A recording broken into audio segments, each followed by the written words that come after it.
శ్రీమాత్రే నమ. ఓం శ్రీ గురుభ్యో నమ.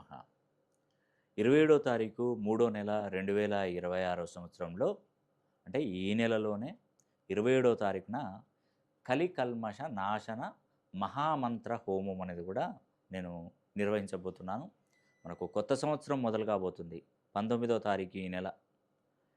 మనము ఈ యొక్క పరాభవ నామ సంవత్సరంలోకి ఎంటర్ కాబోతున్నాం.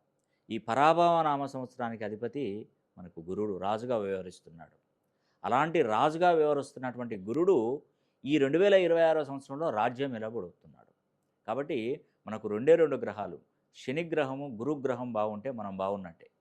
కాబట్టి ఆ గురువు దేవతల గురువు అయినటువంటి బృహస్పతే రథసారథిగా ఈ 2026 పరాభవన సంవత్సరానికి అధిపతిగా ఉన్నాడు.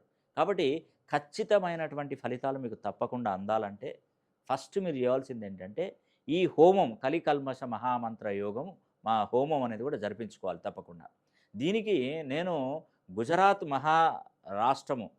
రాష్ట్రంలో ఉన్నటువంటి ద్వారకా సముద్ర గర్భంలో దొరికేటువంటి కృష్ణశిల, ఆ కృష్ణశిల నుండి అపురూపమైనటువంటి రత్నము, అది కృష్ణమణి అనేది కూడా, ఆ లాకెట్ అనేది కూడా నేను పంపించడం జరుగుతుంది.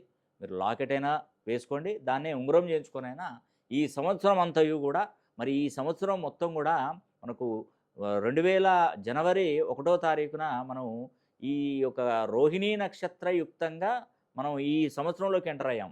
అంటే రోహిణీ నక్షత్రం ఎవరిది? శ్రీకృష్ణ పరమాత్ముని యొక్క నక్షత్రమే. అందుకే నేను ముందుగా అక్కడికి వెళ్ళి దర్శించుకొనే ఆ పర్యటనలు చేశాను. ఇప్పుడు కూడా పర్యటనలు చేస్తున్నాను. అదే రత్నాలు తీసుకొని భారతదేశంలో ఉన్నటువంటి ప్రముఖ పుణ్యక్షేత్రాలను దర్శించుకొని ఈ మనులను పూజలు జరిపించి శక్తివంతం చేసి ఆ హోమం హోమం చేసుకున్నటువంటి వారందరికీ కూడా ఉచితంగానే నేను ఇస్తున్నాను. ఇట్టి అవకాశాన్ని ప్రతి ఒక్కరూ పేరున సద్వినియోగం చేసుకోవాలని కూడా మనస వాచ కర్మేణ కోరుకుంటూ సెలవు తీసుకుంటున్నాను. సర్వే జనా సుఖినో భవంతు.